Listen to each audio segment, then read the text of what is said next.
Hey, what's going on, guys? It's Keinan Briggs, athlete, coach, and mentor. Today we're going to talk about the science of running and how to get you faster.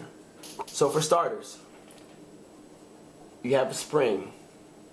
That spring is loaded up. If I press down on that spring, then let go of it, the spring will recoil in the opposite direction. Now, if I have a spring that's not loaded up as much, and I press down, it's still going to recoil in that same direction. However, it's not going to be as strong. So now if I have a pair of springs that are loaded up, and I press down on each one, and obviously let go of it, they're both going to recoil in the opposite direction. This pair of springs has more potential energy than the top one does. So the stronger your legs are, if these were your legs, and the more equal and balanced they were to strength, the more productive you're going to be, because you're going to create more consistent touches on the ground with a high frequency and a lot of power. So now let's say you're sitting in a chair, and I asked you to tell me how to stand up. Since the ground's not going to move 99% of the time, you want to press the ground downwards. Your body will be the one that moves, and that goes upwards. The harder you press downwards, the faster you're going to move in that upwards direction. Now, if you were to put your maximum strength into pressing the ground downwards, your body will then go up so fast that it'll leave the ground, essentially a jump.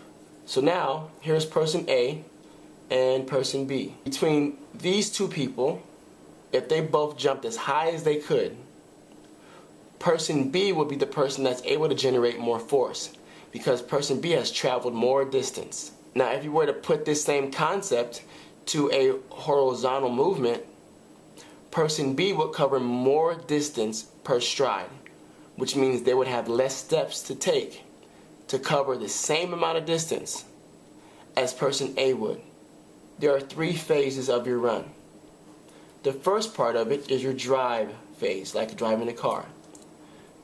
You want to be around the 45-degree angle. This is going to help generate more force within your run and get you up to a higher speed. The next part is the acceleration phase, where you're in transition from that 45 degrees to an upright position.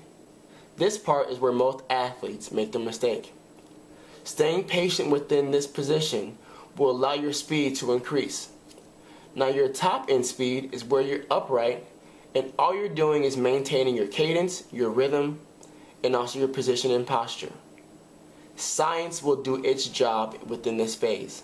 When you incorporate all these things together, you should have a successful run. Track and field, for about 95% of the events, are all from one leg. When you run, one leg is on the ground at a time. When you jump, one leg is on the ground at a time. No matter if you're a distance runner, sprinter, or a jumper, there's going to be a formula. That formula basically comes down to, you need to create a certain amount of power with less time on ground. You will then become more effective and efficient within your runs. One huge suggestion is make sure you incorporate single leg lifts and single arm lifts to help create a balance on each part of your body. Till next time, you guys. Remember to click that subscribe button. I have new videos coming out every Tuesday and Thursday. For very detailed and exclusive information, make sure you visit KeinanBriggs.com.